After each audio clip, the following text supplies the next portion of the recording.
I break all the rules. And by rules, I mean guidelines. And by guidelines, I mean helpful hints.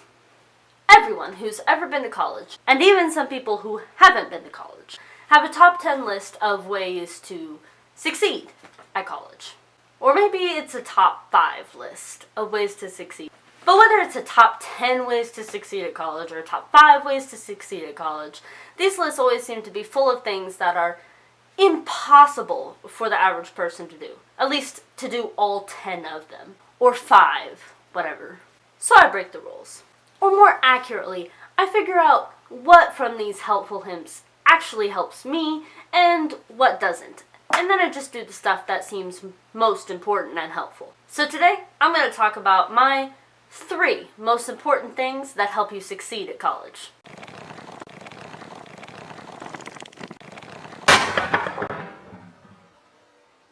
Number 1, know your professors. Professors at college are there to teach you. They're not there to be the bad guy, although I suppose every now and then you run into one who is. And they're not there to fail you. In fact, most professors are better off if a lot of their students are learning and passing, and they're definitely getting a lot more fulfillment from their jobs. So most professors, at least the ones I've run into, are really there to help you. So know them. Use them as a resource. Be unafraid to ask them questions and approach them. Now, going up to a professor and talking to them can be a little bit terrifying. So there's a lot of little things that you can do to make this easier, particularly your first semester in college. Sit on the front row. Don't sit in the back row of the class. You will not be able to pay attention, and your professor will not know who you are. But if you sit in the front row, there you are. Your face is right there. Your facial expressions are right there. You're forced to pay attention because you can't hide that phone under your desk. So you're forced to engage. You can tell when they're telling a joke, and you can laugh or at least smile awkwardly because it's kind of funny. And by being forced to pay attention, you will think of questions to ask or answer them when the teacher asks them. Just that little bit of engagement in the class makes the professor much more happy to help you when you come to them with questions and inquiries outside of class. And that's the other thing. Go see your professors outside of class. I have a philosophy that if I'm in the building, I should be going and saying hello to at least one of my professors or their staff assistant. A lot of times this is easy because professors roam the halls just as much as anybody else. They're in between classes or they're on the way to the coffee machine or to a meeting, and you can just greet them and say hello. If you have a question and you've already looked in the syllabus, go ask them in person. Don't just shoot them an email because it's easy. You're in the building they're in all the time. Go up to them after class or stop by their office hours and just ask the question in person. And ask your questions early enough so that you're not forced into that, I have to send an email because I don't know mode. And that leads me to one of my other personal philosophies. Banish the laptop from the classroom. Your laptop has no place on your desk in school. In my 3 years of college, I have had one class period in one course where the professor asked us to bring our laptops to class so that we could do an online thing for the course. Every other time, there has been no need for my laptop in the classroom. Now you could say you use your laptop to take notes, but do you really? And even if you do use your laptop to take notes and you're not surfing the internet or distracting yourself or working on another class's homework, taking notes on your laptop doesn't help you remember it nearly as well as taking notes on paper. So if you can manage to take notes on paper, you're going to be much more engaged in the class and you're going to remember the material a lot more. So don't ever bring that laptop in the classroom, or at least leave it in your backpack. Number 2, plan your time. This is the cliche one that appears on everyone's How to Succeed at College list. But it's true, and that's why it's on all those lists. If you don't plan how you're going to tackle all those many tasks and how you're going to coordinate them with your extracurricular activities and job if you have one, on even family time and social time, you are not going to get it done and you are going to fall behind. And falling behind is not how you succeed at college. So what I do is pretty simple. I plan my tasks at the beginning of every week, figuring out what I'm going to have to do and when that week. Down to the, I'm going to have my economics homework done by Wednesday, even though it's done on Saturday. Or I'm going to work on that paper in this hour slot in this afternoon. Or I'm going to send an email to my professor on my 10-minute break at work. Little things like that, I plan it out on a week-by-week basis. Every time I plan my weekly schedule, I look ahead to the next month. And every week I perform what I call a syllabus audit, where I glance over my syllabus to make sure I haven't missed any due dates. That way I know what's coming up ahead of time, so I don't get blindsided by any tasks that need to get done. Planning your time is especially important for group work and papers. Group work, because you're going to have to coordinate with a bunch of other people to get it done. And you're not the only person in your class with a busy schedule. You're going to have to try to find times to meet with other people who also have jobs and extracurricular activities just like you. And so finding time for all of you to meet together and work on your project can be difficult. So the sooner you get started on it, the less crammed you'll be at the end trying to get meetings in. For papers, it's not so much important that you write papers ahead of time, but it's very important that you start researching and thinking about papers ahead of time. This gives you the opportunity to change your topic, refine your focus, re-outline, replan over and over, and think about it, even when you're not necessarily working on schoolwork. That way, when the time comes to actually sit down and write the paper, it goes by quickly and you have more time to do proofreads and edits before you turn it in.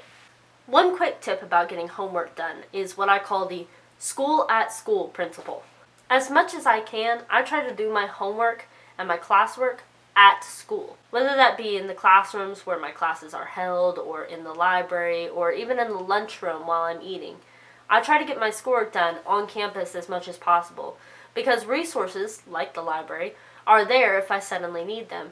And it's easier to concentrate at school than it is where you live, whether that be in a dorm or an apartment. When you're at home or in an apartment, there's a lot of other things you could be doing. Even things like laundry and dishes can distract you from getting homework done that you otherwise need to be doing. It's easier to focus on just school when you're at school. So do it at school as much as you can. And that way, when you go home, you can relax and be at home. Number 3, be a good writer. Yeah, you heard me right. Of all of the hard skills that I've had in college, the single most useful one is being able to write well. Almost every class that you're going to find yourself in is going to have some kind of writing component. Even if it's a math class or a science class, you're probably going to have to write at some point. And if you're a liberal arts major, you're going to be writing a lot. Not only do most classes incorporate a paper of some kind, many tests have essay portions or short answers where you have to convey a lot of information in a short amount of time and be able to generate it quickly without a lot of prior planning. I would estimate that at least 60% of all of your grades in college are going to be based on some kind of writing skill.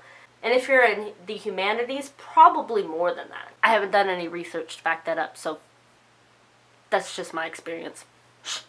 Ironically, as important as writing is, most of the people I talk to at my college refer to writing as one of their worst skills. And this hurts them in a lot of ways. They're not confident about their ability to convey information that they know, and that makes them unsure about a lot of the grades that they're going to have to get in a lot of their classes. People who really do know their stuff have a hard time conveying it because they haven't taken the time to become a good writer. So become a good writer.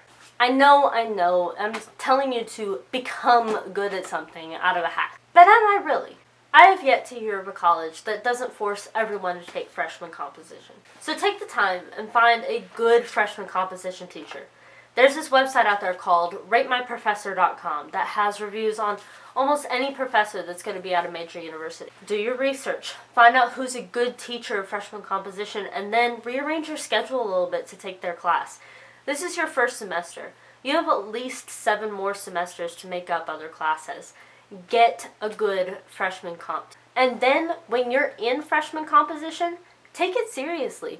This is the most important skill you're going to learn in these beginning classes. Even if you're a math major, I guarantee that being able to write well is going to do you more good in the long run than reviewing how to add and subtract fractions in your beginning math class. Pay attention in class, ask for criticism, and then respond to that criticism. If you don't understand the criticisms your teacher is offering you, ask for clarification. Go to their office hours. And if somehow you get to the end of your composition class and you're still not comfortable with your writing, go to the tutoring. Most colleges have some sort of writing center where they can help you out with your writing.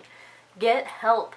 Because being able to be confident in the papers and essays that you're going to be able to put out is a huge stress reliever from the rest of the work.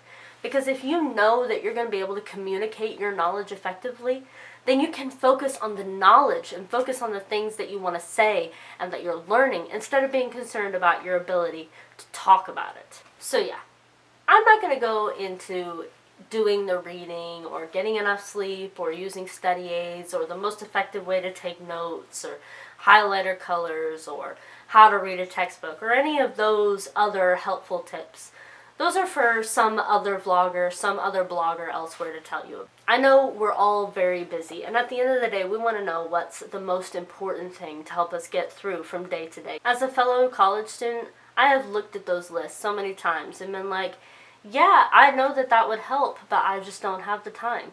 So what is actually the most important that I can maybe pull off? And so that's why I made this list, to tell you what's been most helpful to me to get through with grades and learning that I think was worth the time that I put into it.